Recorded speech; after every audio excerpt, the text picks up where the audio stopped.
श्रीमते कृतदास्यधिकारी इति नामिने। नमो विष्णुपादाय कृष्णपृष्ठाय भूतले श्रीमते भक्तिवेदान्त स्वामी इति नामिने। नमस्ते सारस्वते देवे गौरवाणी प्रचारिणे निर्विशेष संवादी पाश्चात्य देशतारिणे। श्रील प्रभुपाद की जय, गुरु महाराज की जय, निताय गौर प्रेमानंदे हरि हरि बोल। ओम नमो भगवते वासुदेवाय। ओम नमो भगवते वासुदेवाय। ओम नमो भगवते वासुदेवाय। नारायणं नमस्कृत्यं नरं चैव नरोत्तमं देवीं सरस्वतीं व्यासं ततो जयमुदीरयेत्। ग्रंथराज श्रीमद् भागवत की जय, श्रील प्रभुपाद की जय, गुरु महाराज की जय। स्कंद 10 अध्याय 67 बलराम द्वारा द्विविध बानर का वध और श्लोक संख्या 26, 27 और 28 इस अध्याय के अंतिम 3 श्लोक हैं। मैं आवृत्ति करता हूँ, मेरी बात को इधर आ दीजिए। हरे कृष्ण। चकंपेत्यन पतता सटंक स वनस्पति पर्वतो कुरुशार्दुल वायुना नैरिवाम्बसी। जयो शब्दो नमो शब्द साधु साध्विति चांबरे सुर सिद्धि मुनीन्द्राणाम आसीत् कुसुम वर्षिणाम। एवं निहत्य द्विविधं जगद्व्यतिकरावहं संस्तुतयो मान भगवान् जनैः स पुरमाविशत्। चकंपेतेन पतता सटंक स वनस्पति पर्वतो कुरुशार्दुल वायुना नौरिवाम्बसी। जयो शब्दो नमो शब्द साधु साध्विति चांबरे सुर सिद्ध मुनीन्द्राणाम आसीत् कुसुम वर्षिणाम। एवं निहत्त द्विविधं जगद्व्यतिकरावहं संस्तुतयो मान भगवान् जनैः स पुरमाविशत्। हरे कृष्ण। क्या आवृत्ति करना चाहते कीजिए प्लीज। हरे कृष्ण प्रभु जी। धन्यवाद कीजिए। चकंपेतेन पतता सटंक स वनस्पति वायुना नैरिवाम्बसी। जय शब्द नमः शब्द साधु साध्वति चांबरे सुर सिद्ध मुनीन्द्राणाम सतेश कुसुम वर्षिणाम। एवं निहित द्विविधं जगत व्यतिकरावहं संस्तूयमानो भगवान् जनः स पुरमाविशत्। हरे कृष्ण। धन्यवाद, प्रणाम। और कोई? हरे कृष्ण। शब्दार्थ, अनुवाद, तात्पर्य श्रील प्रभुपाद की शिष्य श्रील प्रभुपाद की जय। चकंपे हिल उठा, तेन उसके, पतता गिरने से, सटंक सहित, टंक चोटिया से सहित, सब वनस्पति वृक्ष सह चोटिया, पर्वत हो पर्वत, कुरुशार्दुल हे कुरुओं में सिंह महाराज परीक्षित, वायुना वायु से, नौ नाव, इव मानो, अंभसी जल में। अनुवाद। हे कुरुशार्दुल, जब वह गिरा तो रैवतक पर्वत अपनी चोटिया तथा वृक्ष समेत हिल उठा। मानो समुद्र में वायु द्वारा हिलाई गई कोई नाव हो। तात्पर्य, टंक शब्द न केवल पर्वत की चोटियों का सूचक है, अपितु दरारें या पानी से भरे खानों का भी सूचक है। यह पर्वतियों द्विविद के गिरने पर हिलने लगे। जयो शब्द, जय विजय की ध्वनि। नमः, नमो शब्द, नमः नमस्कार की ध्वनि। साधु साधु इति, बहुत अच्छा की पुकार। च तथा, अंबरे आकाश में, सूर देवताओं के, सिद्धों के, मुनि इंद्रानाम तथा मुनियों के आसित थे। कुसुम फूल वर्षिना, वर्षा करते। अनुवाद, स्वर्ग में देवता, सिद्धगण तथा मुनिगण चिल्ला उठे, आपकी जय हो, आपको नमस्कार है, बहुत अच्छा हुआ, और भगवान पर फूल बरसाने लगे। श्लोक संख्या 28। एवं इस प्रकार निहत्त मारकर द्विविद को, जगत संसार के व्यतिकर उपद्रव आबहम लाने वालों को, संस्तूयमान स्तुतियों द्वारा प्रशंसा किया जा रहे भगवान ने जनेई लोगों द्वारा अपने पुरम नगर द्वारका में आविष प्रवेश किया। अनुवाद, सारे संसार में उपद्रव मचाने वाले द्विविद को इस तरह मारकर भगवान अपनी राजधानी लौट आए और लोगों ने रास्ते में उनका जसोगान किया। इस प्रकार श्रीमद् भागवत के अंतर्गत बलराम द्वारा द्विविद वानर का वध शीर्षक 67वें अध्याय का भक्ति वेदांत स्वामी श्रील प्रभुपाद के विनीत सेवकों द्वारा लिखित तात्पर्य पूर्ण हुआ। श्रील प्रभुपाद की जय। अज्ञानतिमिरन्धस्य ज्ञानाञ्जनशलाकया चक्षुरुन्मीलितं येन तस्मै श्रीगुरुवे नमः। श्रीचैतन्यमनोभीष्टं स्थापितं येन भूतले स्वयं रूपकदा मह्यं ददाति स्वपदान्तिकम्। हे कृष्ण करुणा सिंधु दीनबंधु जगत्पते गोपेश गोपिका कांत राधा कांत नमस्तुते। तप्त कांचन गौरांगी राधे वृंदावनेश्वरी विश्वानुसुते देवी प्रणमामि हरिप्रिये। वाञ्छा कल्पतरुभ्यश्च कृपा सिन्धु भैव च पतितानां पावनेभ्यो वैष्णवेभ्यो नमो नमः। जयो श्री कृष्ण चैतन्य प्रभु नित्यानंद श्री अद्वैत गदाधर शिवासादि गौर भक्तवृंद। हरे कृष्ण कृष्ण कृष्ण हरे हरे, हरे राम राम राम हरे हरे।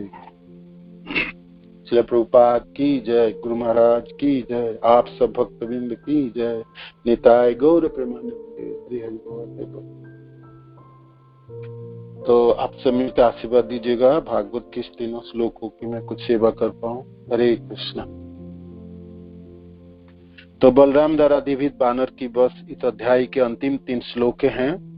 तो बलराम जी ने प्रहार किया अपने मुक्के से द्विविद वानरों की कंधों पे और सीने पे प्रहार किया। और बलराम जी के प्रहार तो भाई कैसे सहन करिए वानर, तो उसको रक्त बमन करते हुए वो गिर पड़े। रैवतक पर्वत में ये कथा चल रही थी, तो वहां पर गिर पड़े। तो उसकी गिरने की जो सुखदेव महाराज यहाँ वर्णन किए कैसे गिरे। चकम पिते पतता शतकम सब वनस्पति, पर्वतों की चोटियां समेत लेके और सारे वृक्ष आदि के साथ गिर पड़े। और इतने भयावह शब्द हुआ उसके गिरने से। और सुखदेव महाराज कह रहे हैं, जैसे मानो कि समुद्र में वायु द्वारा हिलाए गए कोई नाव है, भयंकर 10,000 हाथियों के बल ये दिव्य बानरों में थे और शक्तिमान था और विशाल शरीर था उनके, गरीला था। ये बानर नहीं है, बांदर कृष्ण गरीला है ना, बड़े भयंकर विभत्स जो शक्तिशाली। तो वो ये दिव्य जब गिरा है, उसके गिरने से इस भयावह परिस्थिति जो इस श्लोकों में वर्णित हुई। तो जब दिव्य बानर मारा गया तो आकाश में सारे देवता लोगों ने जय ध्वनि करने लगे, बहुत अच्छा है, बहुत अच्छा है, इस दुष्ट को तो मरना ही था। बहुत सताए सब लोगों की, जिसे वर्णन आई पिछले क्लासों में सब वक्ताओं ने कैसे वर्णन किए। तो ये नरकासुर के मित्र थे और नरकासुर को भगवान कृष्ण ने मार दिए थे। तो उन्होंने कृष्ण के तथा द्वारकावासी और द्वारकापुरी में समस्त लोगों को शत्रु मान के ये अनर्थक प्रदेश में ये अपनी जो शैतानी है वो शुरू किए थे। गांव को, नगरों को जलाना, आश्रमों के जाके आश्रम को नष्ट भ्रष्ट करना, उनके यज्ञ वेदी को नष्ट कर देना, मल मूत्र आदि त्याग करना, लोगों को और स्त्रियों को बंदी बना के गुफा में रखना और गुफा के मुंह पत्थरों से बंद कर देना, और जैसे आतताई की जैसे कर्म है ना, और समुद्र में जाके जल को इतने उछालना जैसे आसपास के नगर तथा गांव जलों से भर जाए और लोगों को कष्ट उठाए। और विशेष करके उन्होंने ये द्वारकावासी जन मेरा शत्रु है तो उनको सताना, तो तरह तरह के उपद्रव किए और उपद्रव से त्रस्त होके लोग व्यतिव्यस्त थे और शक्तिमान थे। तो देवता आदि लोग भी उसको डरते थे। तो जब मारा गया तो सब देवता लोगों ने बलराम जी की जय जयकार किया और फूलों की वर्षा कराई। और भगवान श्री बलराम जी आप द्वारकापुरी में प्रवेश कर रहे हैं, अपने घरों में वापस गए और सब द्वारकावासी जन ने भी बलराम जी के आप्यायन किए और राजधानी लौट आने पर रास्ते में उनको भगवान के जसोगान के बलराम जी की जय हो, है ना। बलराम जी द्वारा ये दिव्य बानरों की वध हुआ। तो ये दिव्य जो है ये भगवान रामचंद्र के पार्षद है और वैकुंठवासी थे, है ना। जैसे जीव गोस्वामी पाद प्रथम श्लोक के द्वितीय श्लोक के तात्पर्य में से वर्णन है ना, ये दिविद और मेन ये दोनों भाई ये वैकुंठवासी है और भगवान रामचंद्र के जो उपासक जन है, जो भगवान रामचंद्र की पूजा करते हैं, ये दोनों को सेवक रूप में भी पूजे जाते हैं ये दोनों। तो ये नित्य पार्षद है वैकुंठ, ये दिविद और ये मैन ये दोनों भाई, जैसे जय विजय है ना नित्य पार्षद भगवान के, वैसे श्रील विश्वनाथ चक्रवर्ती ठाकुर कहते हैं। तो फिर ऐसा पतन क्यों है, पतनों की क्या कारण है दिविद के, और लक्ष्मण जी के अपराध किए। और लक्ष्मण जी तो भाई आदि गुरु हैं, तो गुरु अवज्ञा के में फंस गए, अपराध में फंस गए और अपराध में फंसा हुआ तो दुर्गति होना ही है, पतन तो होना ही है। और जब इस जन्म में इसको पड़ी तो नरकासुर की संग प्राप्ति होगी। तो एक तो पतन और फिर कुसंगति, तो इसके दुष्परिणाम क्या होते हैं इसको दिखाने के लिए तो भगवान ये श्रील विश्वनाथ चक्रवर्ती ठाकुर लिखते हैं, भगवान ने उनका पतन कुसंगति का दुष्परिणाम जो महापुरुषों को अपमानित करने से प्राप्त होता है दिखाने के लिए किया। इस प्रकार श्रील विश्वनाथ चक्रवर्ती दिविद तथा मैन के पतन की तुलना जय तथा विजय के पतन से करते हैं। तो वैकुंठवासी अयोध्यावासी है ना, ये दोनों भगवान रामचंद्र के नित्य पार्षद हैं और फिर तभी भी पतन हुआ, कारण अपराध है, गुरु अवज्ञा। अपराध इतने भयंकर है जो हमने इस सारे वक्ताओं ने वर्णन किए हैं। अपराध की वजह से ये बड़ी से बड़ी आपकी स्तर क्यों ना हो, आप पतन होने में आप पतित हो सकते हैं। अपराध आप करें तो पतित हो सकते हैं। चैतन्य भागवत में श्रील वृंदावन दास ठाकुर कहते हैं, किसी व्यक्ति में भगवान शिव के जैसा शक्ति क्यों ना, सुलोपानी समझोरी, सुलोपानी भगवान शिव के तरह भी शक्तिमान हो और वो अपराध करे तो उनकी भी राह नहीं है, वो भी पतित हो जाए, गिर जाए। तो बड़े से बड़े व्यक्ति अपराध की वजह से गिर सकता है और पतित हो सकता है। तो द्विविध वानर की ये उदाहरण हमने ये अध्याय से हम सीख सकते हैं। तो सारे वक्ताओं ने अपराध के ऊपर सुंदर कथा किए हैं और हम सुनते रहेंगे। भागवत की कथा चलते रहेगी तो अपराध के बारे में हम सुनते रहेंगे। तो मानो कि आपके मनों में प्रश्न है, भाई इतने बार क्यों सुने हम इस अपराध के बारे में, और कभी कोई भी वक्ता आपके पीछे घुमा फिरा कर अपराधों की बात कर। तो अपराध से बचनी पड़ेगी। इस विषय में हमको प्राइमरी स्कूल की बुद्धि ज्ञान नहीं, हमको हाई स्कूल की ज्ञान नहीं प्राप्त करनी, हमको कॉलेज की नहीं, हमको इसमें पीएचडी करनी, माने हमको इसमें दक्षता अर्जन करनी, जैसे हम अपराध ना करें। क्योंकि अपराध करने की प्रवणता हम में कूट कूट के भरा हुआ है। पिछले जितने भी जीवनों में हमारी जो कार्य प्रणाली है उसके द्वारा हम दक्ष प्राप्त है। देश करना, हिंसा करनी, किसी को नीचे दिखाना है, तो इसमें हमारे दक्षता है, हम सबों की दक्षता है ना। और इसमें हम बहुत सुदक्ष है ना। सिखाने की जरूरत नहीं, तो भरा हुआ बिल्कुल। कितनी अच्छे तरह से आप अपराध कर सकते हो, निंदा किया जा सकता है, निंदा में भाग लिया जा सकता है, किसी को सिखाने की जरूरत नहीं। सीखी है, बिल्कुल सिखाए मैंने इतने अच्छी तरह से सिखाए हुए, बिल्कुल पारदर्शी है। इतने जन्मों में हमारे कार्य यही रही हो है ना, यही किए भक्त। अब इस जीवन में गुरुदेव की कृपा से और आचार्य जनों की, प्रभुपाद की कृपा से अहो भाग्य है, हमारे भाग्य जाग उठे है ना। वो भक्त जनों की कृपा से जाग उठे, हमारे अपने कार्य से नहीं। तो गुरुदेव की कृपा से हमने भक्त के समाज में आए। तो आने से क्या होगा, पिछला तो वो है ना, भरा हुआ है ना, दक्षता उसमें है ना। तो उस हम अपराध करने में हमको फ्रैक्शन ऑफ अ सेकंड नहीं लगता, बिल्कुल कर बैठे और करने में एक से एक बढ़ते हैं है ना। और उसमें सिखाने की किसी की जरूरत, सीखी पड़ी है ना। तो हमको बचना है, इसमें से हमको बचना है।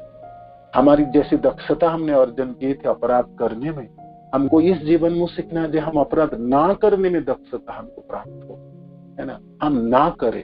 तो इसलिए हम रोज सुने, सुबह सुने, दोपहर सुने, शाम को सुने, सुनते रहे और हमको बचना है, दक्षता अर्जन करनी है, बहुत अच्छी तरह से करनी, हम अपराध से बचने के। तो इसीलिए कितनी भी क्लास से हो, कितनी भी वक्ता इसको वर्णन करे, वो कमी होगी, क्योंकि हमको विपरीत दिशा में चलनी। हमारी दिशा थी सारे भरा हुआ ये देश और ये निंदा और ये प्रजल्प और स्पर्धा और दूसरे को छोटे दिखाने की होड़, ये सब में भरा हुआ है ना। इतनी भरा हुआ है जे आप पूरे जीवन भर भी आप सुनते रहोगे ना, कभी भी आपकी मन इंद्रिया कभी कभी सिर खड़ा कर देता है और आपको समझाते नहीं ये ठीक नहीं है, यही करना है।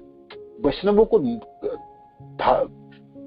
बोलते हैं, ऐसा कैसा बोल सकते हैं। अभी मैं सिखाता हूँ उनको और अभी सुनाता हूँ बातें, तो आप बिल्कुल जाग उठती है, जैसे है ना इंद्रिया सर्प की तरह है, माने वो उसकी सिर ऐसे उठाता है जो आपकी आत्मा को आवरण डालता है और आपकी सत्यानाश कर देता है।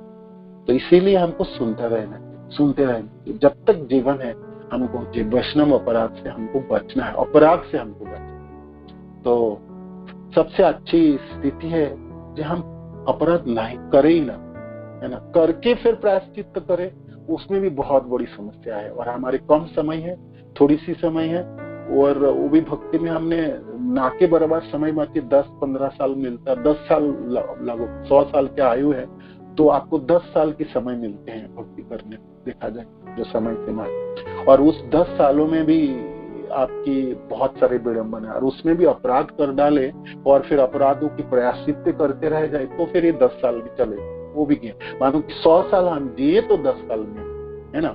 और कोई तो फिर हम लोग, किसी ने तो आधा लाइफ जीवन में हमने बिता के दीक्षा प्राप्त किए, कोई बचपन में माने 10 साल की उम्र में हमने 15 साल के अंदर हम दीक्षा प्राप्त कर लेते, तब तो 10 साल बचा रहता भक्ति के लिए, और 100 साल की आयु हो तो वो भी नहीं होंगे, वो भी नहीं हो। हमारे लिए कलियुग में उस समय 10 साल भी नहीं बचता, लगभग 5 साल मोटा मोटा होता वो मिलते हमको, और उसमें भी हमने अपराध में फंस गए तो वो भी गया, वो भी चला। तो इसीलिए इस विषय वस्तु में हमकी दक्षता, सचमुच हमकी दक्षता अर्जन करनी, हमको बचने अपने लिए बचने, दूसरे के लिए नहीं, सचमुच अपने लिए। अपराध से कैसे करते, नहीं तो आप बड़े बड़े लोग कैसे गिरे हैं आपके सामने सारे उदाहरण है, उदाहरण। तो सबसे अच्छी स्थिति है अपराध से बचने के लिए, जो आपको अपराधी ना हो ऐसा स्थिति है। आपको मन को समझाओ, जो मैंने भक्ति में आया क्या था, मेरे को तो ये छोटी सी जीवन प्राप्त हुआ और मैं अधम और पतित और पामर हूँ और सबसे निकृष्ट व्यक्ति हूँ, और मेरे को कैसे भी करके भक्त जनों को चरण पकड़ के इस भवसागर को पार लगना है ना। तो त्रिनादपि सुनिचेन तररोपि सहिष्णुना अमानि न मानदेन कीर्तन सदा, इस श्लोक को कंठहार बना के अपने जीवन को निर्वाह करते चली जाती है ना। और अपने मान, जो अपराध के कारण क्या है, स्थूल कारण है तो कामिनी तथा कांचन, गुरुदेव। सूक्ष्म कारण है मान, प्रतिष्ठा, पूजा प्राप्ति के लिए। तो बचने के लिए सबसे सुंदर रास्ता भक्त के समाज में अपनी सेवा अंगीकार करनी है ना। सेवा के बिना रहेंगे तो फिर इसमें फंसेंगे, वो पड़ ही जाएंगे अपराध। भक्त के संग के बिना भक्ति नहीं होंगी, और हमारे संग भक्त के साथ ही, और भक्त के संगति हमने बिना सेवा के कर लेंगे, और तो भी फिर तो उसमें करने के लिए क्या बचेगा, इंद्रिय आपको इस प्रजन्म में डालेंगे और अपराध में डालेंगे। सेवा अंगीकार करनी है ना, सेवा अंगीकार। कृष्ण की सेवा, कृष्ण की सेवा से ज्यादा अच्छी कृष्ण जनों की सेवा, गुरुदेव की सेवा सर्वोपरि है, और बाकी वैष्णव जनों की सेवा सम्मिलित है। तो सेवा हम करेंगे तो समय ही न मिलेगा, तो फिर अपराध करने की जो कुछ समय तो चाहिए है ना। इतनी सेवा में लिप्त हो जाइए जो कोई समय ही ना बचे, कुछ भी ना समझो, जो आपको वैष्णवों की किसी को आलोचना करने में 1 मिनट भी ना प्राप्त हो।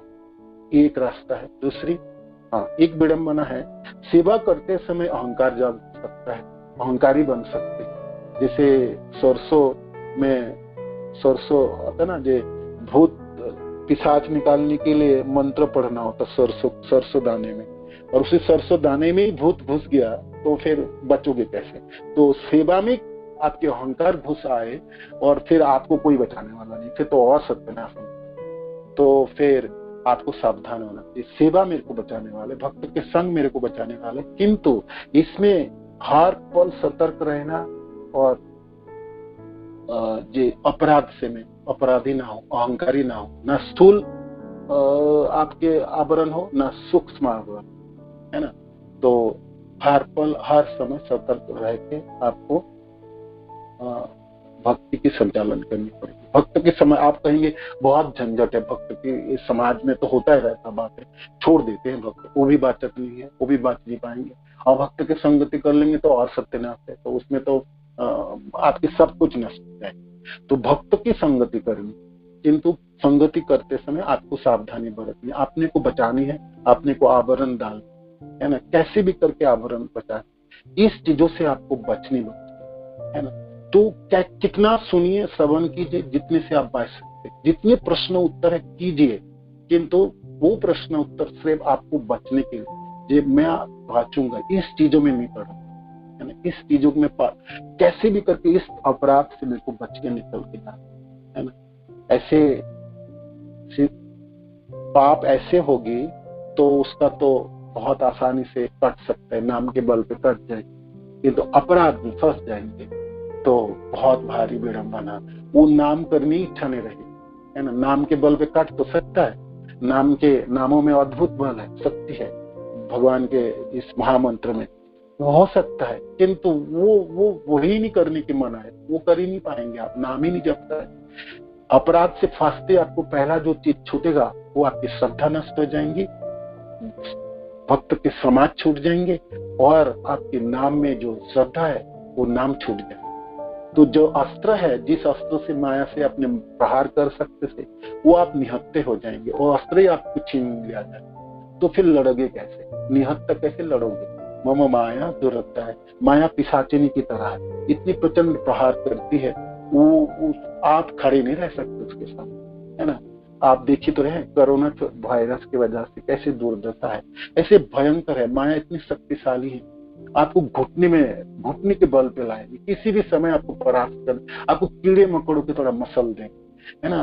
कितनी बलवान व्यक्ति क्यों ना हो, कितनी यशस्वी क्यों ना हो, कितना भी ज्ञानवान क्यों, कुछ भी आपको कीड़े मकोड़े की तरह माया ने बस अपने चरणों में दबा के मार दिया, है ना। पिछल दुरात्ता है भगवान के, मेरी माया के साथ लड़ने की शक्ति तुम में नहीं है, वो ना करो, उससे ना भिड़ो, उससे बचने की रास्ता दूसरी तरफ है, मेरे तरफ आकर्षित। मामेव जब प्रपद्यन्ते माया में, मेरे तरफ है कृष्ण में आकर्षण, किंतु कृष्ण में आकर्षण अपराधी हो जाएंगे तो उसमें नहीं रहे, ना कृष्ण के नामों में रहेंगे, ना कृष्ण की कथाओं में रुचि हो, वो तो पहले नष्ट हो जाएंगे, तो फिर बचेंगे भयावह परिस्थिति नहीं, बहुत बड़ी विडंबना में फंस जाएंगे, और इतनी कम समय हमारे पास है, समय नष्ट हो जाएंगे, दुर्लभ मनुष्य जीवन नष्ट हो जाएंगे। और भारत भूमि इस द्वीप में हमने सुने ना तरह तरह के वक्ता बनत के, आपके मनुष्य जीवन प्राप्त है, वो भी भारत भूमि में प्राप्त है, और उसमें आपको गुरुदेव प्राप्त हुई, वैष्णव गुरु प्राप्त हुई, आपको भक्ति प्राप्त हुई, इसलिए प्रभुपाद के संप्रदाय प्राप्त है। इस बार हमने चूक गए हैं तो फिर हम अपने आत्मा को मार, सचमुच मार आत्मा, हम बचा नहीं पाएंगे। अब इतनी अच्छी स्थिति हमको कभी ना मिल पाए, कभी ना मिल पाए, है ना। ये इस बार इस जीवन में जो हमको प्राप्ति हो गया, ये प्राप्ति हमको सचमुच नहीं होती, इस बार हमने खो दी तो, और इस प्राप्ति से हमने अपने को बचा के निकाल के मार दिया, है ना, मार दे। तो इसीलिए अपराध की सारी क्लासेस आप याद रखिए, हर पल हर समय याद रखिएगा, और मन ना भी मानने चाहे, मन को मनाइएगा, कैसे भी करके पीछे हटिएगा। और आप देख रहे हैं जिसमें अपराध होने की संभावना है, आपको उसको समूल विनाश करें, उससे 200 गज दूर चले जाइए, मैंने आप 200 माइल दूर चले जाइए, आप छोड़ जाइए वो जगह, सचमुच छोड़ जाइए, वो समाज छोड़ दीजिए, वो लोग को छोड़ दीजिए जहां से आपको अपराध करने की प्रवृत्ति जागती है, आपको बढ़ोतरी होती है, आपको ईंधन देते हैं, तो कैसे भी करके आप बचे। नहीं तो सुलपानी समझ, यदि भगवान शिव की तरह भी शक्ति आपके पास हो, तभी भी अपराध में फंसे आपकी पवित्रता नहीं, उसको हमेशा याद रखिएगा। तो इस अध्याय में हमने अपराध से कैसे उसके बारे में सुने, हमको याद रखनी है, ये सब सीखने हैं। तरह तरह के वक्ता बहुत सुंदर सुंदर वर्णन के, हमारी अहो भाग्य है, हम इस एक अध्याय को इतनी तरह से अच्छी तरह से सुनते हैं, और इतने वक्ताओं ने, सारे वक्ताओं ने आपने तैयारी करते हैं और हमारे सामने वर्णन करते हैं, तो सब वक्ताओं के प्रति हमारे आभार व्यक्त करते हैं और धन्यवाद देते हैं। जो सचमुच हम सुन पा रहे गुरुदेव की कृपा से, और इतने सुंदर वर्णन अपराध के ऊपर सुने, फिर द्विविध कैसे करके गिरे और है, और फिर एक वर्णन आई जे आप हीरो, कभी भी हीरो बन सकते, कभी भी आप जीरो हो सकते हैं, भगवान चाहे तो आपको कभी भी जीरो बना सकते हैं, अपने कोई सामर्थ्य नहीं, है ना। भगवान की कृपा रही तो हम बहुत बड़े व्यक्ति भी बन सकते हैं, यशस्वी हो सकते हैं। भगवान नहीं चाहे आपको जीरो है, बिल्कुल आपको जीरो बन सकते, ये भी सुने हमने। और तरह तरह के इस अध्याय के ऊपर हमने जो श्रवण की, तो सर्वोपरि अपराध की, विशेष करके गुरु अवज्ञा की जो अपराध है उससे हम बचते हैं। तो हम इस अध्याय में ये हम सीख के जाएंगे जे जीवन में कुछ प्राप्ति हो या ना हो, है ना। छोटे मोटे पाप होगी वो तो नाम में काट जाएंगे, अजामिल की तथा उदाहरण के तौर पर, किंतु अपराध में फंस जाएंगे तो भयंकर परिस्थिति उत्पन्न हो सकती है, जो जन्मों जन्मों लग सकता है, कितनी जीवन को पीछे धकेल के ले जाए और सब कुछ नष्ट कर दे। ठीक है, तो द्विविध तो भाई वैकुंठ पार्षद थे, तो स्वाभाविक भगवान बलराम द्वारा उसको हत्या हुई, मारा गया, तो अपने पद में वापस गए हैं। नित्य मुक्त पार्षद जन है, भगवान रामचंद्र के सेवक हैं, तो वापस चले गए वैकुंठ, है ना। तो उद्धारी हुई अपनी कुसंगति के वजह से और अपराध की वजह से जो फंसा हुआ था, भगवान कृपा करके, बलराम जी कृपा करके अपने उद्धार किया, अपने पार्षद जन को उद्धार करके अपने धामों को प्राप्ति हुई, द्विविध चले गए। तो ये इस अध्याय की समाप्त हुई। तो फिर थोड़ी सी समय बचे, हम आप क्या करें, अभी बलराम जी की जो कथाएं हैं, जो महिमा है, पूरा वर्णन करते। पिछले क्लासों में जब भी समय हमको मिले थे तो हम बलराम जी जो रामचंद्र भगवान के समय लक्ष्मण जी हैं, और कृष्ण लीलाओं में बलराम हैं, और गौर लीलाओं में नित्यानंद प्रभु हैं। तो नित्यानंद प्रभु तो तथा 500 साल पहले और बहुत नजदीक है, हम सब हैं लगते, अपनापन आता जे। ठीक है, कृष्ण बलराम जी भी 5000 साल पहले आए, वो है।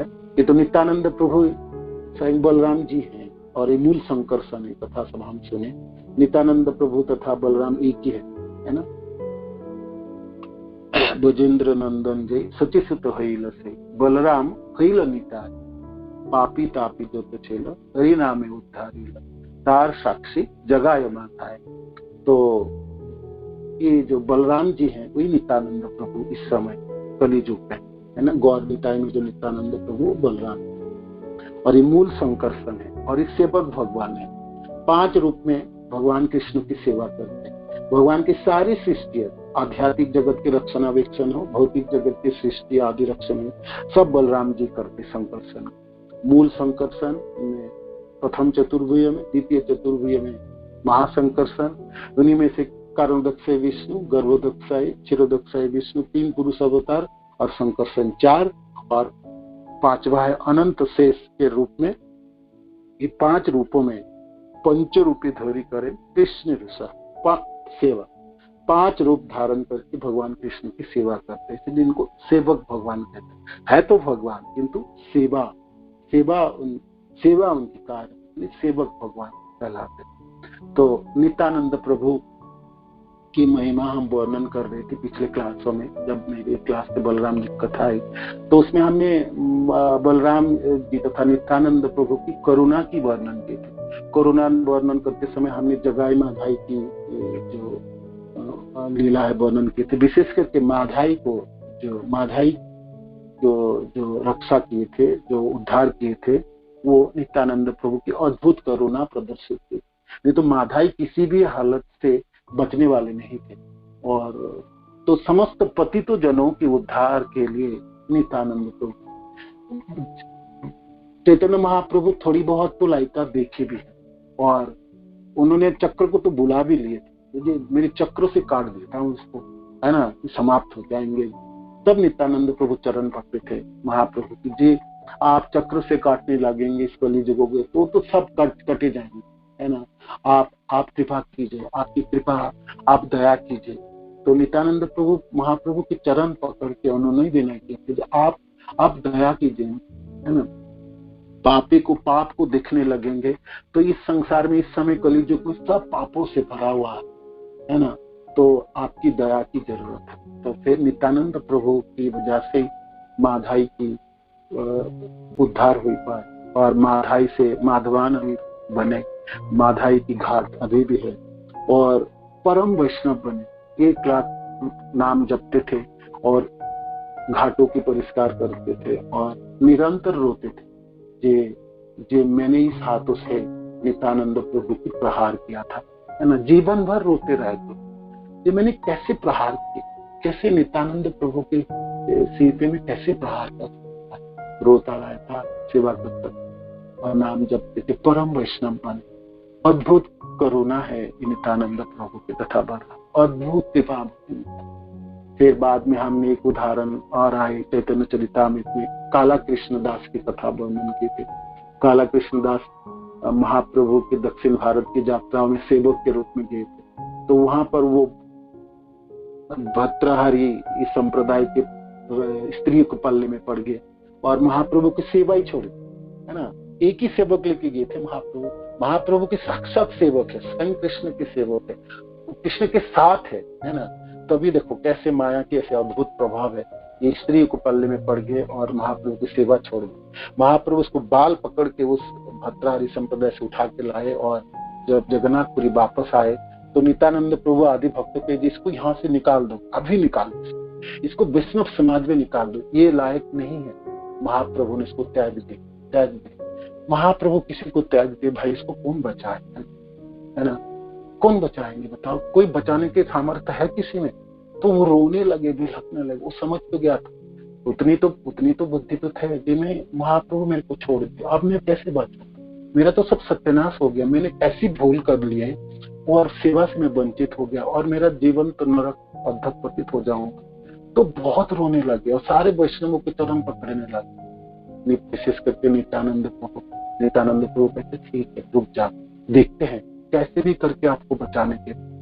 जहां कोई रास्ता नहीं है, किसी इधर भी कोई रास्ता नहीं दिखाई पड़ेगा, आप हर तरह से जकड़े गए हो, आपके एक ही रास्ता हो, नित्यानंद प्रभु के चरण पकड़ना। आपको आप कितने भी पतित क्यों ना हो जाओ, मानो कि आप दिख रहे हर तरह से मैं घिरा हुआ और मेरे बचने की कोई रास्ता नहीं, वैष्णव मेरे को छोड़ दिए, भगवान मेरे को छोड़ दिए, महाप्रभु से कृपा से वंचित होगी, तो जी के क्या होगी, करूं क्या करूं, कहा किसके पास जाऊं, है ना, किसके पास? नित्यानंद, है ना। अद्भुत करुणामय, परम करुणामय, अधम से अधम जनों को भी रक्षा करने की भावना। तो नित्यानंद प्रभु कहते हैं ठीक है, कुछ ना कुछ बंदोबस्त हो जाए, महाप्रभु की कृपा पुनराया प्राप्त करो, उसके लिए मैं प्रयास करूंगा, है ना। और ये नित्यानंद प्रभु जाके चरण पकड़े महाप्रभु कहते काला कृष्णदास को आपने ठीक कहे, ठीक शास्ति दिए, ऐसे ही शास्ति होना चाहिए, किंतु मैं सोचता हूँ आप उनको छोड़ देंगे तो फिर कैसे रहे, कैसे उद्धार होगी, है ना, कैसे उद्धार होगी। और मैं ऐसे तो कहता हूँ बंगाल में किस आप तो सची माता के पास खबर भेजना है तो कोई तो भक्त जाएगा, है ना। तो इस कार्य में किसको दूं? तो मैं सोचता हूँ काला कृष्णदास जाके खबर दे माता के पास, या आप वापस आए दक्षिण भारत के। बंगाल में जितने भी वैष्णव भक्त है सब लोग दुखित है, आप दक्षिण भारत के सबों के पास खबर, आदित्य ठाकुर के पास खबर, बाकी सब बड़े बड़े वैष्णवों के पास खबर कौन भेजेंगे? तो आप आज्ञा दे तो मैं काला कृष्णदास को बंगाल भेजना चाहता हूँ सची माता के पास और सारे वैष्णवों को खबर भेज। नित्यानंद प्रभु कोई की सजेशन लेके आए और महाप्रभु के पास, महाप्रभु माना कैसे करें, नहीं कर हंसते महाप्रभु कहते हैं मैं समझ गया, आपने कृपा कर दी है उनके ऊपर, तो फिर मेरी कृपा तो मैं ना चाहते हुए भी मैं सचमुच कृपा कर रहा, है ना। तो वो कथा हम आपको सुनाए कि काला कृष्णदास की, तो बचाए नित्यानंद प्रभु ने, बचाए पतितों के उद्धार करता है। तो आज थोड़ी सी समय है तो आपको एक कथा और वर्णन करता हूँ। रघुनाथ दास गोस्वामियों के प्रति नित्यानंद प्रभु की करुणा तथा कृपा है। आप सब जानते हैं 6 गोस्वामी हैं, श्री रूप सनातन, भट्ट रघुनाथ, श्रीजीव गोपाल भक्त, दास रघुनाथ। ये 6 गोस्वामी में से 4 गोस्वामी तो बंगाल से आए, बंगाल रूप गोस्वामी, सनातन गोस्वामी, जीव गोस्वामी एक ही फैमिली के थे। अनुपम, सनातन और रूप गोस्वामी के भाई अनुपम के पुत्र थे जीव, तो 3 तो एक फैमिली से हैं। और रघुनाथ दास गोस्वामी बंगाल से आए थे, तो 4 गोस्वामी तो बंगाल से। उन बाकी 2 रहे, उनमें से रघुनाथ भट्ट गोस्वामी तपन मिश्र जी के पुत्र हैं, वाराणसी से आए, और जो गोपाल भट्ट गोस्वामी दक्षिण भारत के श्रीरंगम से आए। तो आज रघुनाथ दास गोस्वामी के ऊपर जो नित्यानंद प्रभु की करुणा है वो आप वर्णन करते हैं। बलराम जी तथा नित्यानंद प्रभु के अपार करुणा की वजह से सद्भुज रघुनाथ दास गोस्वामी और गोस्वामी पद को प्राप्त किए थे। ये तो नित्यानंद प्रभु की कृपा से, चैतन्य महाप्रभु की कृपा उन्होंने प्राप्त की। रघुनाथ दास गोस्वामी बहुत बड़े जमींदारों के पुत्र थे। उनके पिताजी के नाम थे गोवर्धन मजुमदार और उनके ताऊ जी के नाम थे हिरण मजुमदार। ये दोनों भाई सप्तग्राम के जमींदारी संभालते थे। हुसैन शाह, नवाब हुसैन शाह ये पूरे सप्तग्राम जो डिस्ट्रिक्ट हैं उनके जो इन डिस्ट्रिक्ट इन लोगों ने लीज में लेते थे साल में और कर अदा करते थे। तो इतने धनवान थे, उनके महीने की इनकम थे उस समय 500 साल पहले 1 लाख रुपया के जैसा, है ना। तो बहुत धनवान घरों में इस रघुनाथ की जन्म हुआ और दोनों इनके पिता और उनके चाचा की एकमात्र पुत्र थे।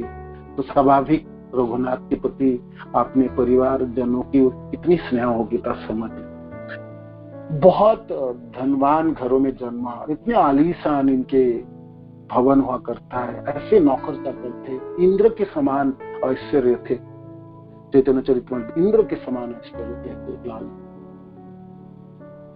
रघुनाथ दास गोस्वामी घरों में क्या था, इनके पिताजी ने एक मंदिर बनाए थे राधा और कृष्ण की। उस मंदिर के जो सेवक थे बलराम आचार्य, वो हरिदास ठाकुर के शिष्य थे। तो बचपन से ही अपने मंदिर में जाते तो वो बलराम आचार्य उनको कथा सुनाते, महाप्रभु की कथा, नित्यानंद प्रभु की कथा, भक्तजनों की कथा। तो बचपन से उसके भाव सुनते सुनते रघुनाथ में ये भावना जागी कि मैं महाप्रभु के पास जाऊं, महाप्रभु के साथ रहूं, है ना, जगन्नाथपुरी में महाप्रभु के साथ रहूं। ये भावना जागृत अपने हृदय। तो और फिर वो कभी कभी हरिदास ठाकुर भी आया करते थे सप्तग्राम में। और रघुनाथ दास गोस्वामी के ये इनके पिताजी जमींदार थे और बलराम आचार्य के पास आते थे अपने शिष्य के पास। वो भी हरिदास ठाकुर के भी दर्शन किए, उनसे श्रीमुख से भी कथा सुनी। तो भाग्य मैंने प्रारब्ध जो सुकृति उत्पन्न हो गई थी हृदय में, ये महाप्रभु के बारे में सुनने की और महाप्रभु के प्रति आसक्त होने। तो उन्होंने इच्छा व्यक्त की अपने पिता माता से, जे महाप्रभु अभी शांतिपुर आए, महाप्रभु संन्यास के बाद अपने माता सची माता को दर्शन की अभिलाषा से शांतिपुर पधारे अदित ठाकुर के घरों पे। तो वहां जाके ये रघुनाथ जाके महाप्रभु के दर्शन किए और महाप्रभु के पास इच्छा व्यक्त की कि आप कृपा कीजिए, मैं जगन्नाथपुरी आना चाहता हूँ, आपके साथ रहना चाहता हूँ और मेरे को दया की। तो महाप्रभु कहते हैं, देखो इस समय तो आप घर जाओ और आपने ये मरकट वैराग को छोड़ दो, अभी आप समय नहीं आए। आप घर में जाके यथाशक्त आपने विषय भोग करो, किंतु अनासक्त होकर करो और हृदय में हमेशा राधा कृष्ण की को मनन करते हुए सेवा को अंगीकार करे, अनासक्त होकर विषय को भोग करो और आप वापस जाओ, अभी समय नहीं आए, आप जाओ, चले जाओ। तो दुखी होकर रघुनाथ वापस आए घरों में, किंतु निरंतर प्रयास करते थे।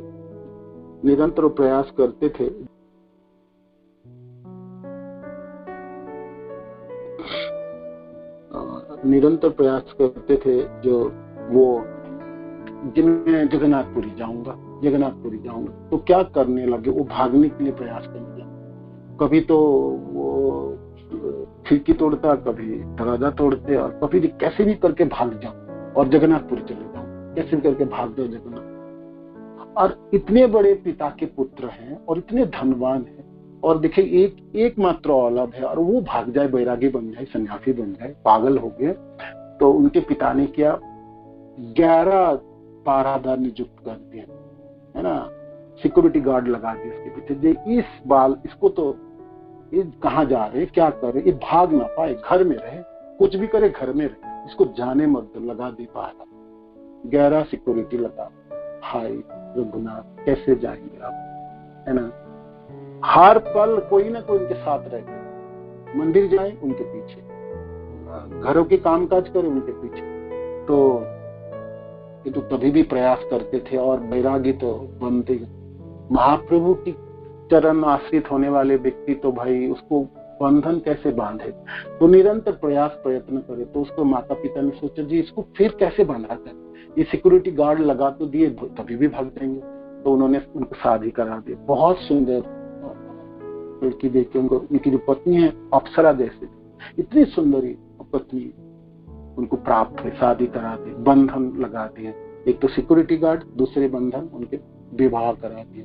ये कम से कम विवाह हो जाए तो स्थिति हो जाए, पत्नी को देख के सुंदरी पत्नी से आसक्त होके संसार में आसक्त हो जाएंगे। तो रघुनाथ बांध गए, बांधने की प्रयास किए, सारे प्रयास विफल गए, नहीं भाग पाए, ना जा पाए। रघुनाथ दास गोस्वामी सोचे करूं क्या, कैसे करूं, कौन बचाएगा मेरे को। सोच ही रहे थे कि कैसे करके निकल जाओ, ये तो दिनों दिन तो बंधन तो बढ़ती चली जाए, है ना। परहदर लग गए, विवाह हो गए, संसारी हो जाएंगे, फिर बच्चे बाल बच्चे हो जाएंगे, तो फिर फंसी जाओ, फिर तो बंधन और उत्कट हो जाएंगे, कैसे निकल के, कौन बचा। तब खबर आए जो पानीहाटी में नित्यानंद प्रभु पधार रहे। ये पानीहाटी वो जगह है, मैं आपको बताऊं, पानीहाटी के बारे में आप थोड़ा सा सुनिएगा और हमेशा याद रखिएगा। पानीहाटी जाने की जीवन में इच्छा रखिए, वो जगह हम जाएं, है ना। आप इच्छा कीजिएगा जब पानीहाटी जाऊंगे, गुरुदेव के साथ जाएंगे, गुरुदेव ले जाएं। और क्योंकि नित्यानंद प्रभु की जो वो जगह है गंगा नदी के तट पे, गंगा नदी के पूर्व दिशाओं में पानीहाटी शहर है, कलकत्ता से 20 किलोमीटर दूर है। और जब आप मायापुर जाते हैं कलकत्ता से, नवद्वीप जाते हैं, तो कलकत्ता से जाते हैं तो बीच में आते हैं, तो कलकत्ता से 20-25 किलोमीटर दूर है, मायापुर तो 120 किलोमीटर, तो बहुत कम समय में पहुंच सकते हैं। गंगा जी के तट पे पूर्व दिशाओं में शहर है। तो नित्यानंद प्रभु इस पानीहाटी में पहुंचे, पानीहाटी में लीला की। इस पानीहाटी में क्या लीला है, दंड महोत्सव लीला है, दही चिड़ा महोत्सव है। एक दूसरे नित्यानंद प्रभु जिस वट वृक्ष के नीचे बैठ के ये रघुनाथ दास गोस्वामी को प्रतिभा किए थे, वो वट वृक्ष आज भी है, आज भी यहाँ पर। और महाप्रभु के जो प्रिय पार्षद है, जो राघव पंडित के घर है यहाँ पानीहाटी में। महाप्रभु 4 जगहों में होते हैं ना हमेशा, चैतन्य चरितमृत वर्णन करते। एक तो सची माता की प्रांगणों में, सची माता के घरों में महाप्रभु हमेशा विराजमान। दूसरी नित्यानंद प्रभु के नर्तन में, जहाँ नित्यानंद प्रभु नाचेंगे वहां महाप्रभु है, कहीं भी महाप्रभु रहेंगे वहां पहुंच। तीसरी है शिवासंगन में कीर्तन, शिवासंगन में महाप्रभु है। और चौथा है राघव पंडित के घरों में, भवन में। ये राघव पंडित के घर है इस पानीहाटी में, भवन, वो भवन आज भी है। और श्रील प्रभुपाद के पास पानीहाटी इस्कॉन है, बहुत सुंदर मंदिर है इस पानीहाटी, जहाँ पर। और हर साल जून के समय दही चिड़ा उत्सव, दंड महोत्सव जो उत्सव है इस पानीहाटी में आज भी होते हैं।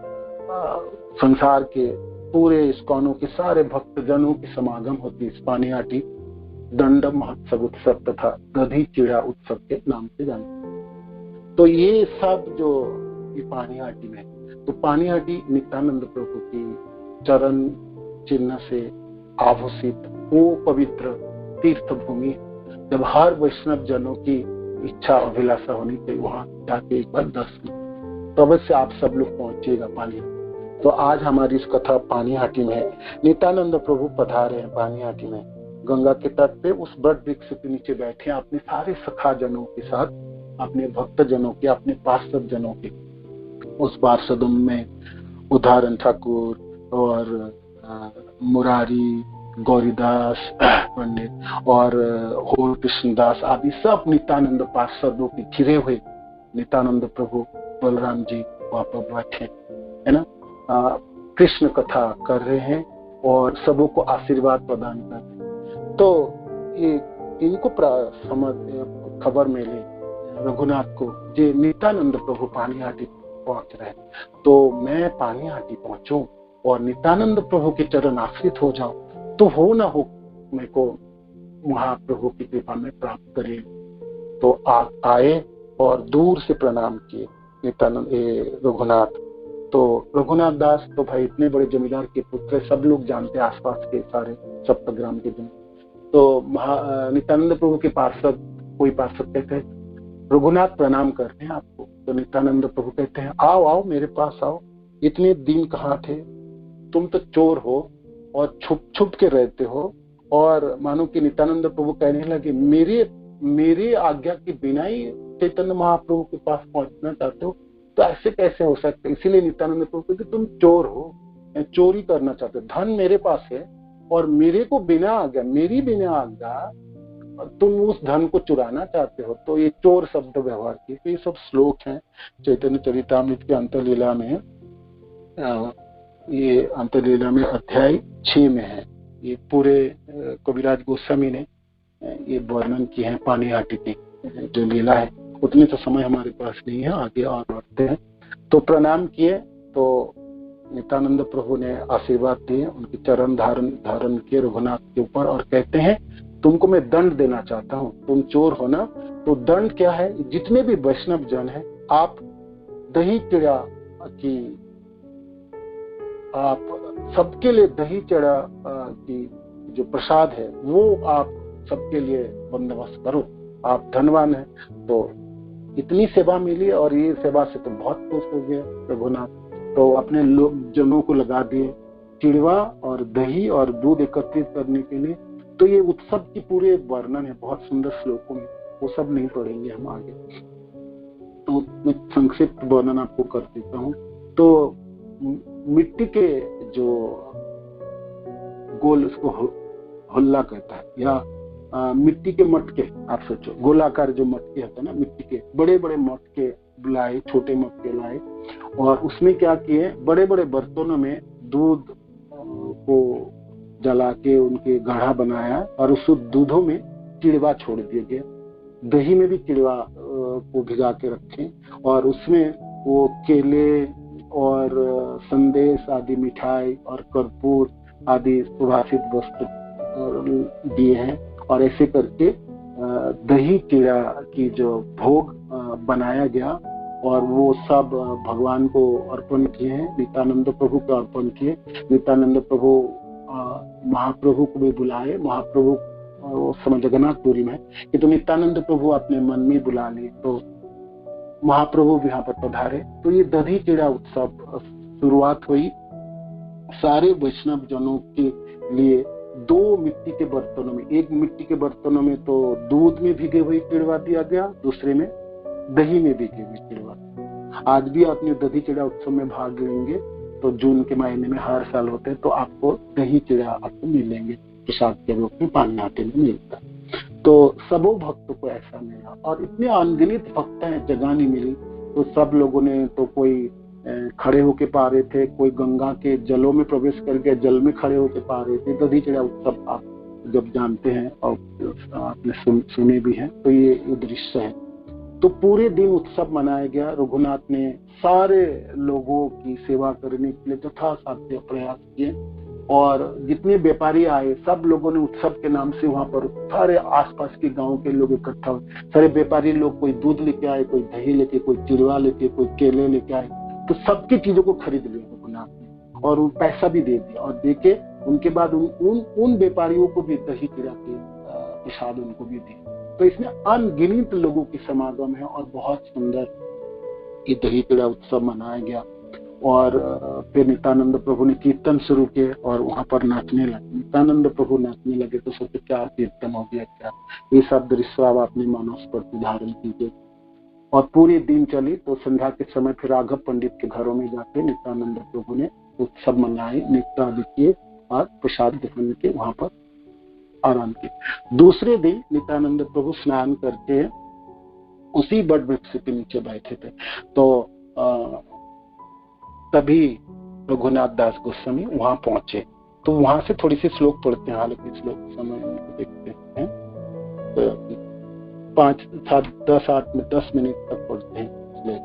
नित्यानंद प्रभु की करुणा की बात हम लिखते हैं। तो रघुनाथ दास गोस्वामी राघव पंडित को आगे करके राघव पंडित की चरण में, आप मेरी इच्छा को व्यक्त करें, है ना, मैं तो सीधा सीधा नहीं बोल पाऊंगा, तो आप मेरी दया की स्वाभाविक है। जो गुरुदेव कोई भी भक्त जब ये वैष्णव एटिकेट है, आपने सीधा सीधा कैसे बताया? आपने किसी वैष्णव वरिष्ठ जनों की चरण आश्रित होकर अपने मानव की भावना को व्यक्त करें। तो उन्होंने वही किया। रघुनाथ दास ने राघव पंडित के को अनुरोध किया, आप मेरी भावना को बताएं। तो फिर यहाँ से शुरुआत करता हूँ।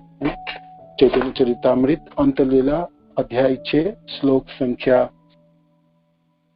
यहाँ से हम पढ़ते हैं, आपको बताते हैं। 126 है ना, अंतलीला मैंने 3.6.126 चैतन्य चरितामृत। प्राते नित्यानंद प्रभु गंगा स्नान करिया, सेई वृक्ष मूले बसिला निज गण लइया, रघुनाथ आसी कइला चरण बंदन, राघव पंडित द्वारा कइला निवेदन। रघुनाथ दास वहां जाकर नित्यानंद प्रभु के चरण कमलों की पूजा की। उन्होंने राघव पंडित के द्वारा अपनी इच्छा निवेदन किया। क्या इच्छा है? अधम पामर मुई हीन जीवाध, मोर इच्छा है पाऊं चैतन्य चरण।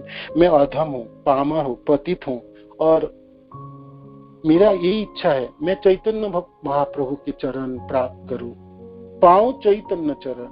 बामन होइया जेन चांद धरी बारे चाय, अनेक जत्न कइनु ताते कभी सिद्ध नहीं।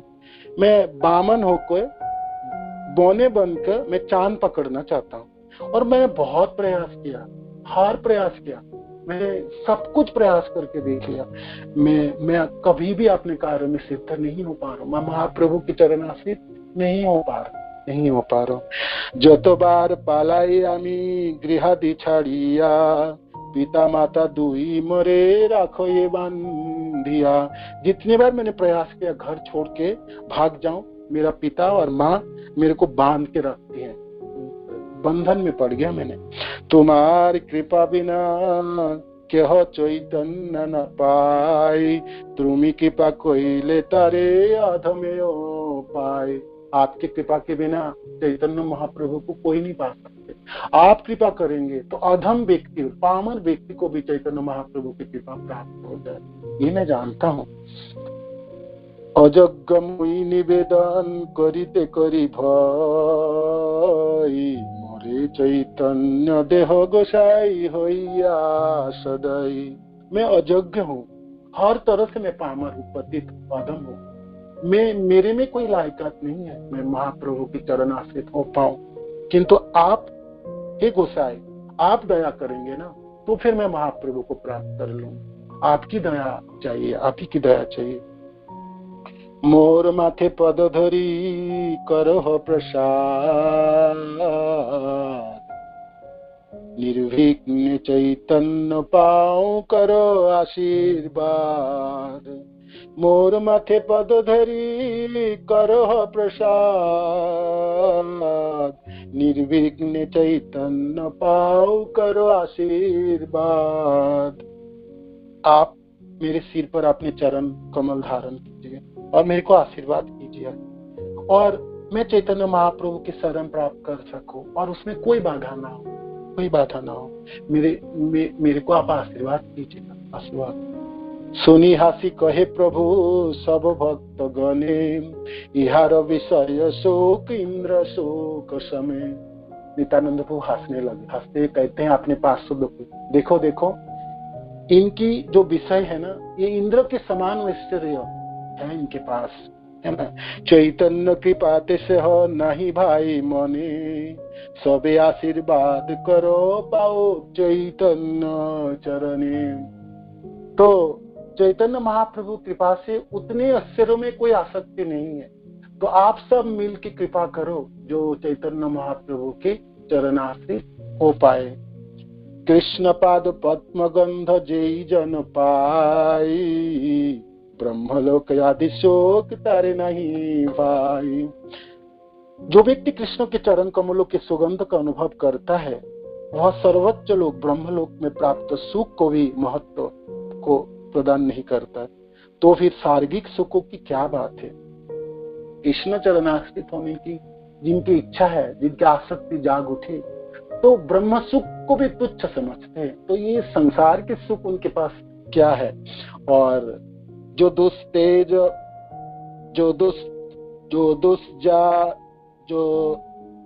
जो दुस्तेजम दरसुतान श्रुहित राज्यम यदि स्पृशः जो हो जुवैव मलबत उत्तम श्लोक लालसा। भरत महाराज के श्रीमद् भागवत के श्लोक उद्धृत के नितांत प्रभु जे पूर्ण पुरुषोत्तम भगवान कृष्ण की कृपा प्राप्त करने के इच्छुक लोगों द्वारा उनकी उत्तम स्थितियों की जाती है, इसलिए वो उत्तम श्लोक कहलाते हैं। भगवान कृष्ण के सान्निध्य प्राप्त करने के लिए अत्यंत उत्सुक होने के कारण राजा भरत ने युवावस्था में अपनी अत्यंत आकर्षक पत्नी, स्नेहशील बच्चे, प्रिय मित्र तथा ऐश्वर्ययुक्त साम्राज्यों का उसी तरह परित्याग कर दिया जिस तरह व्यक्ति मल को त्याग देता है। मलबत छोड़ दिए, मल त्यागने के बाद कौन देखता है उनके तरफ। ऐसे पूरे संसार के अपने पत्नी, बच्चे, प्रजा, ससागरा पृथ्वी के अधिपति थे भरत महाराज। युवावस्था में अपने सबों को परित्याग करके पुनः आश्रम में गमन किए थे भगवान की भक्ति के इच्छा से, तथा हम जानते हैं। तो यहाँ पर नित्यानंद प्रभु उद्धृत कर रहे और कहते हैं, तो रघुनाथ तबे रघुनाथे प्रभु निकटे बोलाइला तार माथे पद धरी कहिते लागिला। रघुनाथ को नजदीक बुलाए और सिर पे नित्यानंद को अपने चरण धारण किए और आशीर्वाद दिए और कहते हैं, आपने जे तुम्ही जे कराइला ये पुलिन भोजन तुम्हार की पाई करी घोर कहिला आगमा। ये जे आपने दही चिड़ा के बंदोबस्त किए, अपने पुलिन गंगा के तट पे जो भोजनों के बंदोबस्त किए, ये उत्सव किए, इनकी वजह से महाप्रभु कितनी कृपा, ये महाप्रभु की कृपा, महाप्रभु खुद आए इस उत्सव में भाग लिए और आके कृपा करी कईला चिड़ा दुग्ध भोजन नित्य दिखे रात्रि कईला प्रसाद भक्षण। और कृपा करके उन्होंने दही चिड़ा को भी ग्रहण किए हैं और रात्र में राघव पंडित के घरों में जब हमने संकीर्तन कर रहे थे वहां भी उन्होंने भी आए, वहां भी आए। तुम्हा उद्धारित गौरव आइला अपने छुटिल तुम्हार जतो विघ्नाति भवन। आप महाप्रभु स्वयं आए आपको कृपा करने के लिए और तुम्हारा सारे विघ्न अब नष्ट हो जाए और अचिरात स्वरूपेर स्थाने तुम्हा करिबे समर्पण अंतरंग भृत्त बलि राखिबे चरण। निश्चिंत हइया जाओ आपन भवन अचिरे निर्भय ने पावे चैतन्य चरण। सब भक्त दारी तारे आशीर्वाद कराइला दासबार चरण रघुनाथ वंदिला। नित्यानंद प्रभु खुद आशीर्वाद किए, अपने श्री चरण को रघुनाथ के सिर पे धारण किए और सारे भक्त उनके जितने भी पार्षद थे सबों को कहे आप इनको आशीर्वाद दीजिएगा, इनको आशीर्वाद दीजिए तो चैतन्य चरण प्राप्त हो जाए। तो नित्यानंद प्रभु की कृपा से रघुनाथ तो आज मालामाल हो गए है ना। इसके बाद घर आए और थोड़ी दिन बाद ज्यादा से समय में 10-15 दिन के बीचों में घर से भाग निकले। इतने पहरादार थे, वो पत्नी थे, सब कुछ थे, पहले जैसा ही थे। अब तो नित्यानंद प्रभु की कृपा हुई और घर सप्तग्राम छोड़ के भागने लगे। रास्ता उन्होंने अवलंबन नहीं किए थे, राजपथ नहीं अवलंबन। जब मैं भागूंगा ये राजपथ के रास्ते पे तो मेरा पिताजी ने फिर कोई ना किसी को भेज के पकड़ के लाएंगे। तो उन्होंने गांव के जो रास्ता थी, जो चलने के रास्ता थे, जो जगन्नाथपुरी जाने को, वो रास्ता नहीं, वो जंगलों में, वनों में, गांव के अंदर खेत खलियान में भागते हुए जा रहे थे। उस समय बंगाल से जगन्नाथपुरी पहुंचने के लिए लगभग 1 महीना लगता था पैदल चल के। रघुनाथ दास गोस्वामी 12 दिनों में अतिक्रम किए थे रास्ते और उस 12 दिनों में सिर्फ 3 दिन उन्होंने भोजन किए थे, है ना। वो सब कथा चैतन्य चरितामृत में थे। और मुमूर्ष माने मरने वाले, अभी जान निकलने वाले, कैसे करके जगन्नाथपुरी पधारे और महाप्रभु पार्षदों से घिरे हुए दूर से प्रणाम किए। तो महाप्रभु के पास रघुनाथ आए इतना सुनने मात्र से महाप्रभु को तो पता ही थे उनके कौन सा भक्त तो कहाँ से भाग के आए, कैसे आए। उनको आलिंगन के, आशीर्वाद प्रदान के और स्वरूप गोस्वामी के अधीन में रखे। जो आप इनको पुत्रवत भृत्यवत आप रखिएगा। और हमारी जो गोष्ठी में तो 3 रघुनाथ है, एक तो रघुनाथ भट्ट गोस्वामी, एक वैद्य रघुनाथ है, आदि लीला में वर्णन होता आर्य रघुनाथ। ये रघुनाथ आपके नाम से स्वरूप रघु नाम से जाने जाए। तो स्वरूप गोस्वामी के अधीन रहे रघुनाथ दास गोस्वामी। प्राप्त हो गए चैतन्य चरण, जो अभिलाषा जीवन की थी नित्यानंद प्रभु की करुणा से वो प्राप्ति होगी। और ये रघुनाथ दास गोस्वामी जो हमारे आचार्य है, सौरभ गोस्वामी है, उन्हीं की कृपा से तो हम चैतन्य चरितामृत पढ़ भी रहे। गौर कथा तो उन्होंने राधा कुंड में सुना है और फिर कृष्णदास कविराज गोस्वामी उन्हीं से सुन के इस चैतन्य चरितामृत बना। तो नित्यानंद प्रभु की अपार करुणा है रघुनाथ दास गोस्वामी के प्रति। तो ये एक करुणा की झलक है। और कभी और समय होंगे तो फिर और वर्णन करेंगे आगे। नित्यानंद प्रभु की करुणा तो अपार है, अपरंपार है, अद्भुत है ना, अद्भुत है। माधाई, काला कृष्णदास, रघुनाथ दास गोस्वामी, आगे ये लाइनों में बहुत सारे लोग खड़े हैं जो नित्यानंद प्रभु की कृपा से और किसी के लीला दंडवत प्रणाम सभी को। हरे कृष्ण। श्री प्रभुपाद की जय, गुरु महाराज की जय, निताय गौर प्रेमानंद। हरे हरे कृष्ण।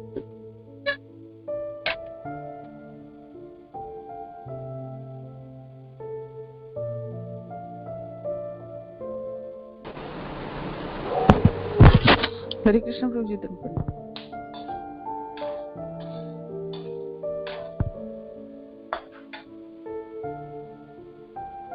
हरे कृष्ण। धन्यवाद माता जी। हरे कृष्ण।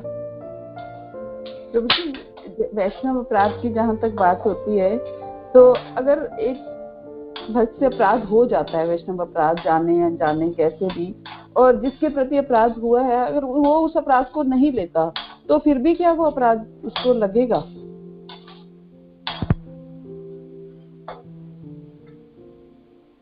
वैष्णव तो करुणामय होते ही है ना, वैष्णव ठाकुर है। वैष्णव ना भी ले अपराध, कभी भी आचार्य जन कहते हैं वो जो व्यक्ति करता है वो अपराधी बनता है ना। क्योंकि वैष्णव तो ना भी ले तो भगवान ले लेंगे। भगवान अपने ऊपर अपराध को तो बेशक स्वीकार कर लें कि तो आपने जनों की कोई अपराध किए हैं, तो वो व्यक्ति ना भी लिए हों तो भगवान ग्रहण कर लेता जो अपराधी है। तो इसलिए इस अपराध के मामले में हर तरह से बचनी है, हर दिशाओं से बचना है ना। एक ही जीवन में एक ही आकांक्षा रखनी, अभिलाषा, जो मैं वैष्णवों के अपराधी ना हूँ, बस बेशक भक्ति में प्रगति कर पाऊं या ना कर पाऊं तभी भी बच सकता हूँ। और हर कुछ से बचा जा सकता है। ये एक चीज जहां से सतर्क और सावधान बरतनी चाहिए। तो अपराध ना भी लें, किंतु अपने अपराध किए हैं तो दो एक बार कृष्ण लेंगे, एक बार वैष्णव लेंगे, तो दोनों में से एक ले लेंगे। तो यहाँ पर भगवान ले लेंगे जी मेरे भक्त के अपराध किए, ये अपराधी है ना। तो फिर अपराधी हो ही गया है। तो ऐसा वर्णन है, आचार्य जो ऐसे वर्णन करते हैं, जो अपराध आपने किए वो दूसरी तरफ जो वैष्णव है, वो वैष्णव तो करुणामय होते हैं, वो तो हंस के निकल जाएंगे, है ना। जैसे वो कथा हम चैतन्य चरितामृत में सुन रहे थे, नित्यानंद प्रभु की महिमा में, आदि लीला में, मीन कीर्तन रामदास की, उन्होंने हंस के निकल गया, उन्होंने नहीं लिया, तर्क वितर्क में फंस गए उसके भाई और सब, किंतु वो तो चले गए, वो वैष्णव नहीं लिया, अपने ऊपर नहीं अपराध, वो निकल गए हंस के और सबों को आशीर्वाद देते हुए निकल, किंतु सर्वनाश हो गया। कृष्णदास कविराज गोस्वामी कहते हैं मेरा भाई का तो सर्वनाश हो गया। तो इसी से हम समझ सकते हैं, वो ना भी लेते हैं वैष्णव, तभी भी हम अपने तो अपराधी बनी जाते हैं, हमको तो करनी पड़ेगी और हम उसके लिए हमको भोगनी पड़ेगी। ठीक है ना। हरे कृष्ण।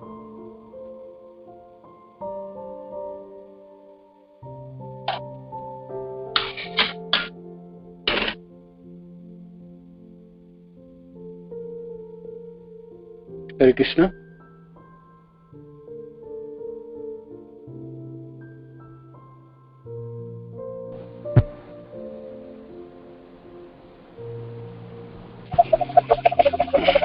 धन्यवाद प्रभु जी। आई थिंक माता जी कुछ बोल रही हैं पहले। हाँ माता जी, ये माता जी, माता जी बताइए। नहीं प्रभु जी, हो गया मेरा प्रश्न। ठीक है ना, तो उससे हमको सावधान होनी है, हमको हमेशा सावधान रहे। ठीक है, हरे कृष्ण। प्रभु जी हरे कृष्ण, प्रश्न पूछ सकता हूँ? दंडवत प्रणाम जी। जी पूछिए। हाँ डन। प्रभु जी मुझे एक छोटी सी चीज पूछनी है प्रभु जी। अभी काफी टाइम से, अभी मैं तो काफी टाइम नहीं लेकिन आप लोग से जुड़ा हुआ हूँ मैं। मुझे एक सवाल ये आ रहा है कि जैसे हमारे अलग अलग इस्कॉन के डिफरेंट ग्रुप्स है ना, अलग अलग शिक्षा गुरु के, और सबके अलग अलग ग्रुप है हमारे। मान ले जैसे एक जैसे दिल्ली का हो गया, हरियाणा का हो गया, ऐसे सब अलग अलग होता है ना, सब लोग मिलते भक्त। और कभी हम लोग मायापुर जाते तो वहाँ हर एक कांग्रेगेशन से सब लोग आते। मेरा प्रश्न ये होता है कि जैसे अभी हम वहाँ दुबई में जब रहते हैं तो उसमें भी अलग अलग घरों में अलग अलग ग्रुप होते हैं। अभी मान ले कि हम दूसरे ग्रुप में या कहीं भजन कीर्तन से उन लोग ने इनवाइट किया, हम लोग को बुला लिए, कोई भक्त बहुत अच्छी तरह मिलता है, कोई नहीं मिलता है, कोई सबसे पहले तो हम लोग को ये सिखाया जाता है कि कोई भी वैष्णव भक्त मिले हम लोग को उनका आदर सत्कार और बहुत खुशी से स्वागत करना चाहिए। ये कई बार देखने में है। आप कभी भी अगर बात करनी तो रूपानुगा जो प्रभु से भी बात कर सकते हैं।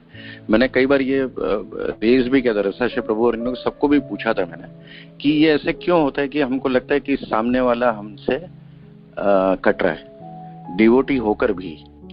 भले सब लोग ने वैष्णव ड्रेस पहना हुआ है, सब कुछ है, लेकिन कभी ऐसा लगता है एक दूसरे को जानते ही नहीं है। मिले तो ठीक है, नहीं मिले तो ठीक है। तो ये इस टाइप की भावना डिवोटीज में भी क्यों होती है, और ऐसे क्यों लगता है कि ग्रुपिज्म हो रहा है? ये समझ, मेरी समझ में खोट है तो वही आप बता सकते प्रभु जी। जी, तो ये संसार है प्रभु, ये भौतिक संसार है, इसमें ये तो रहेगी, ये तो इसमें ईर्षा देश और ये सब रहेंगे, सब तो उसी में यहाँ से ही तो आए ना। तो आपको क्या देखना है, आपको बचाना है, आपने अपने आप को बचाना है। दूसरे ने क्या कर रहा है वो आपके अधिकार नहीं। आप उस आपके अधिकार से आप अपने को कैसे संभाल, आप सम्मान दोगे, प्रणाम करोगे, दंडवत करोगे, सबके प्रति भावना अच्छा रखोगे, किंतु आप रखने से ही जो दूसरे लोग आपके प्रति अच्छी भावना दिखाएंगे उसके इसको इच्छा ना करो। अमादपि सुनिचन तदपि सहिष्णु अमानी न मानते, है ना। मान की इच्छा नहीं रखोगे। दूसरे लोगों ने पलट के आपको प्रणाम किया, आपके साथ हंस के बात किया, उसकी इच्छा ना करोगे, आप नहीं करोगे। किंतु देते समय आप पूरा दोगे, आप हंस के बात करोगे, आप प्रणाम करोगे। वैष्णव जितने भी एटिकेट से आप दिखाओगे, तो वो कनिष्ठ हो, मध्यम हो, उत्तम हो, वो कैसे, वो तो आप करनी आपके तरफ की सारे कार्य आप करोगे, सारे व्यवहार आप निभाओगे। क्या पाना आपको उसकी इच्छा ना रखोगे, है ना। वही तो सिखा है, यही चीज है। जब आप पाने की इच्छा नहीं रखोगे, दूसरे लोगों ने कैसे व्यवहार करे वो आप नहीं देखोगे। वो लोगों ने नहीं कर रहा तो मैं भी नहीं करूंगा, नहीं, आप नहीं देखोगे, आप नहीं करोगे, ऐसा नहीं करोगे।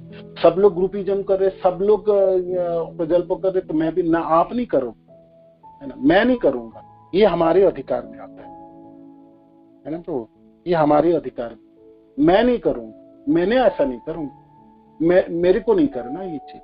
वो आप दूसरे लोग कुछ भी कर वैष्णव आपको तो प्यार से बात नहीं कर रहे, आप इतना देख रहे हो। शास्त्र में वर्णन, वैष्णव आपको 2 थप्पड़ भी मार ले तो एक गालों पे मारे तो दूसरे गाल बढ़ा के दोगे, जहाँ मार लो जी, मार सकते हो आप, मारो भी, राखो भी, जो इच्छा तो है ना, जैसा भी कर लो। वैष्णव कुछ भी कर ले, आपको क्या कर सकता है? शरीरों के ऊपर पड़ेगा ना प्रहार, आत्मा को थोड़ी वो मार देंगे, किंतु आत्मा बच जाएगी, आत्मा आपकी बच जाएगी, है ना। तो इसलिए दूसरे तरफ ना देखो, आपने की तरफ देखो, जो मैंने ठीक व्यवहार किया, मैंने तो प्रणाम किया, मैंने यथाशक्ति प्रयास किया।